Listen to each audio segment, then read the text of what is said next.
Welcome back to another episode of the Brazen podcast. Today, we want to talk to you about work-life balance because it's a really common desire for people, especially entrepreneurs. That's why we started our businesses most of the time, is just so that we had more balance and more freedom and more flexibility. And work-life balance is one of those just really elusive things that some days we feel like we've really just got it under control. And then the next day, it's just, what is work-life balance and where did it go? So we're going to kind of break that down today and share some of our thoughts on work-life balance and if it's even a thing or if there's a different way to think about it. And we're going to give you a couple of tips at the end of this episode that are going to help you feel a lot more balanced in your day-to-day life. So let's get started. Val, what are some of your initial thoughts on work-life balance? So, yeah, this is a fun topic. I think that first off, I don't really believe it's a thing. I think it hasn't really been a thing with most of the new technology we have. You're just kind of accessible all the time, both personally and professionally. So, I think that there has been a blurring of the lines. It's not, 1950s where you leave work at 5 p.m. and you're kind of done for the day and no one can reach you. So, I think in this case, there has not been a real work-life balance for quite a while. But I do think that the pandemic brought in a more interesting side of this concept of work-life balance. And I think that the new term is work-life integration. So it's the idea that you could be, jumping on a Zoom call at 9 a.m, but then switching over and doing your dishes or, making lunch and doing stuff from home. So I think this ability to work from home and start to integrate both aspects of your work and life into kind of one work day sort of opened up some possibilities. And I think it's something that's existed all the time for an entrepreneur, but it allows us to think a little bit more openly about how we can make that a reality in businesses going forward. Yeah, I agree. I've heard the term work-life integration, and I really have thought that it fits so much better than balance because when you think about work-life balance, it kind of makes the assumption that your work life and your personal life are two completely separate things, and there's a clear division. And I think the fact that's not true anymore for most people who are working, let alone entrepreneurs, I think it really makes it that much more difficult to try to figure out how to make that happen for you. And I think the thing with entrepreneurs, I was just having a talk with somebody about this. Entrepreneurship is a constant, it's almost impossible to try to separate your business from your personal life. Everything is so, just woven together because when you are doing your normal personal life chores, you're thinking about your business and you come up with ideas, and then you start going into your mental work mode. And then when you're in work mode, you're getting interrupted and having to deal with personal stuff. And it's figuring out a way to normalize that. And then also, not only normalizing it, but also just creating a system for yourself that's unique and works for you, it's functional. So, yeah. Yeah, I kind of love just the idea of being a little bit more fluid as an entrepreneur with that stuff, because there are going to be seasons of your business where it's going to be a little more business heavy.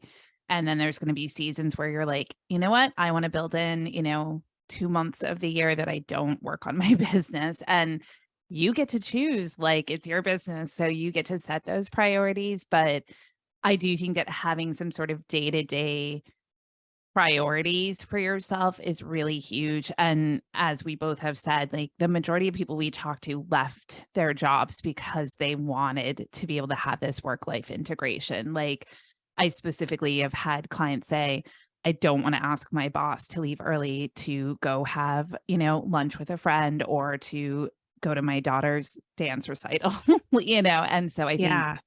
kind of setting those priorities for yourself now that you are the entrepreneur and you are the boss can be very hard because suddenly the responsibility of the business success is on you. And so Mhm. it might be like, oh, yeah, I left my job for this. But if you're not actually enacting those rules in your life, then you've kind of just like left one job for another. So I think that in terms of really creating that work life integration, you have to say to yourself, it's super important to me that I am at every single one of my kids' recitals, or I really want to make sure I see friends at least twice a week, or kind of setting those personal priorities so that you Mhm. stick with them now that you are working on your own business. Yeah, I agree. I mean, that's one of the things that I did as I kind of transitioned from a clinic-based job working as an employee to being self-employed. I had this realization at one point early on because it's so tempting to become a workaholic and just spend Totally. every waking moment working on your business because like that's where your passion is and that's where you feel like you're super aligned with your purpose and you find so much joy in it. And so I realized early on that I needed to put up some of those guardrails. And so it was like, between 8:30 and 3 o'clock, those are my work hours. I'm not going to do like any work as a general rule outside of that, except for like sometimes I'll have meetings or sometimes I'll have like some brilliant idea that I just need to like work out. And, that always, it just happens. But for a general rule, like I set guardrails on my day. And then I also just mentally have told myself that, these are my priorities. Like I want to be present for all of my kids' school things. And I want to make sure that self-care for myself is a priority. And so I'm not going to be filling 8:30 to 3 o'clock like end to end with work. Like I'm going to be fitting in at least an hour or so, usually take that around like whenever I eat lunch to just kind of do something not work related that is fun for me. Like maybe I'm taking a nap because like naps are life. Maybe I'm like reading a book. Maybe I go out for a walk. Like it doesn't matter. But as long as I'm making it like a non negotiable as part of my day, it helps me feel so much more balanced and like I am able to kind of keep all of those really important glass balls in the air. Like, have you heard that analogy with like the juggling the balls? No, I which haven't which actually. sounds weird as I'm saying it, but so I just have a dirty um mind. it's okay. Me too. So I cannot remember who this came from. If I think of it, I'm going to put it in the show notes.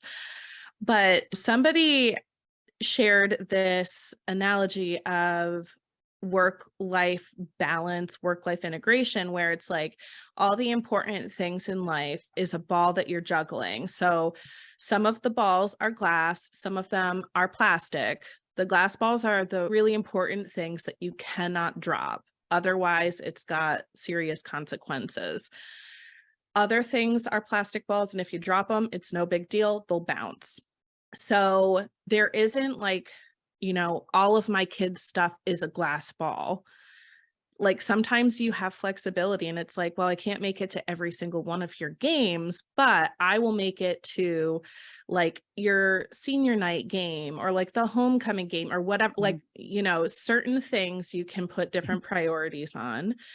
And it kind of is just a different way of framing how to prioritize things. Like if I miss this work deadline, is there going to be something serious that happens, or is it okay if it's maybe like a day or two late so that I can keep this other glass ball in the air?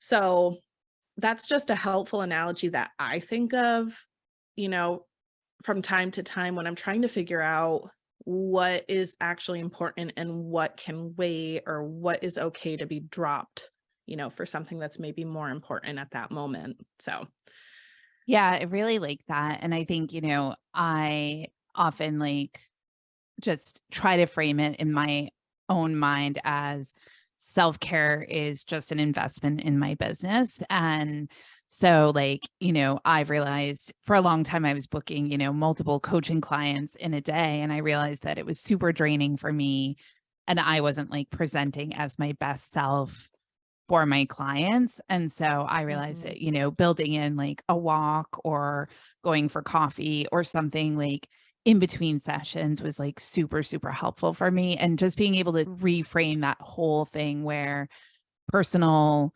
activities, even if it's not related to family events or any of those priorities, is still a priority, even if it's just Yeah. myself, and how important that was for my business. And I feel my coaching sessions have just been so much more powerful because I'm there and I'm not overbooking myself. And I'm taking some time to be energized and get myself in a place where I'm just showing up for the clients.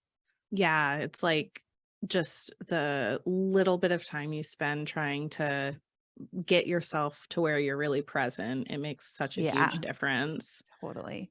Yeah, and I think, setting this integration of work and life as a value in your business or in your company, so that it's kind of just the way that you guys do business, even if you're working by yourself right now, just getting into the mindset of this is, I'll use our business for an example, like in Brazen coaching, this is how we do business. Like, we allow ourselves to text each other, at any time of the day or night if we have ideas or whatever, but there's no expectation that the other is going to get right back to them or drop everything. And, there's just this understanding of we're going to be taking, sometimes several days off in a row, or an entire week, or at the end of last year, we